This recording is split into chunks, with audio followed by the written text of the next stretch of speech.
ಇವತ್ತು ಭಕ್ತರ ಆರಾಧ್ಯ ದೈವರಾದಂಥ ನಡೆದಾಡುವ ದೇವರು ಮಹಾನ್ ಶಕ್ತಿ ಪುರುಷ ಶ್ರೀ ಚಕ್ರವರ್ತಿ ಬಸವಗೋಪಾಲ ಅನ್ನದಾನೀಶ್ವರ ಮಹಾಸ್ವಾಮೀಜಿಗಳು ಲಿಂಗೈಕ್ಯರಾದರು. ಇವತ್ತು ಹಲವಾರು ಭಕ್ತರ ಸಮ್ಮುಖದಲ್ಲಿ ಪೂಜಾ ವಿಧಿ ವಿಧಾನದೊಂದಿಗೆ ಶ್ರೀಗಳ ಒಂದು ಅಂತಿಮ ನಮನ ಎಲ್ಲ ಭಕ್ತರ ಸಮ್ಮುಖದಲ್ಲಿ ಎಲ್ಲ ನೆರವೇರಿಸಿಕೊಟ್ರು.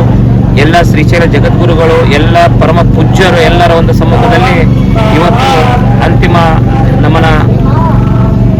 ಎಲ್ಲರೂ ಇವತ್ತು ಭಕ್ತಾದಿಗಳು ಬಂದು ಈ ಒಂದು ಬಸವಗೋಪಾಲ ನೀಲಮಾಣಿಕ ಮಠ ಶ್ರೀ ಚಕ್ರವರ್ತಿ ಅನ್ನದಾನೀಶ್ವರ ಶ್ರೀಗಳ ಒಂದು ಇವತ್ತೇನವರ ದರ್ಶನವನ್ನು ನೀವೆಲ್ಲ ಏನು ಪಡೆದ್ರಿ, ಅದರ ಜೊತೆಗೆ ಸಾಕ್ಷಾತ್ ಅನ್ನದಾನೀಶ್ವರರು ಎಲ್ಲಿ ಇರ್ತಾರಪ್ಪ ಅಂತಂದ್ರೆ ಪ್ರತಿಯೊಬ್ಬರ ಭಕ್ತರ ಮನದಲ್ಲಿ ಇರ್ತಾರ. ಯಾವ ಭಕ್ತನ ಮನದಲ್ಲಿ ಇರ್ತಾರಂತಂದ್ರೆ ಸತ್ಯದಿಂದ ಯಾರು ಮಾತಾಡ್ತಾರೋ, ಭಕ್ತಿಯಿಂದ ಯಾರು ಇರ್ತಾರೋ, ತಂದೆ ತಾಯಿಗಳ ಸೇವೆ ಯಾರು ಮಾಡ್ತಾರೋ, ಧರ್ಮದ ಹಾದಿ ಒಳಗೆ ಯಾರು ಮಾಡ್ತಾರೋ, ಇಂಥ ಒಳ್ಳೆಯ ಕಾರ್ಯಗಳನ್ನು ಯಾರು ಮಾಡ್ಕೊತ ಹೋಗ್ತಾರಲ್ಲ ಅಂಥವರ ಮನದಲ್ಲಿ ಸಾಕ್ಷಾತ್ ಅನ್ನದಾನೇಶ್ವರರು ಇರ್ತಾರೆ.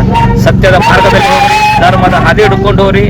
ಇವತ್ತು ಶ್ರೀಗಳು ನಮ್ಮನ್ನ ಶರೀರವನ್ನು ಬಿಟ್ಟು ಹೋಗಿರ್ಬೋದು, ಆದ್ರೆ ಅವರ ಪ್ರತಿಯೊಂದು ಏನು ಹಾಕಿಕೊಟ್ಟ ಮಾರ್ಗದರ್ಶನದಲ್ಲಿ ನೀವೆಲ್ಲರೂ ಹೋದಿವಿ ಅಂದ್ರೆ ಜಗತ್ತಿಗೆ ಸುಭಿಕ್ಷೆ ಆಗ್ತೈತಿ.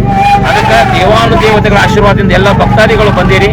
ಶಾಂತ ರೀತಿಯಿಂದ ನಿಮ್ಮ ಮನೆಗಳಿಗೆ ಹೋಗಿ ನಿಮ್ಮ ಮನೆಗೆ ತಲುಪ್ರಿ. ದೇವಾನುದೇವತೆಗಳ ಆಶೀರ್ವಾದ, ಬಂಡಿಗನಿ ಬಸವೇಶ್ವರ ಅನ್ನದಾನೇಶ್ವರ ಆಶೀರ್ವಾದ ನಿಮ್ಮ ಮನೆ ತನಕ ಇರ್ತೈತಿ.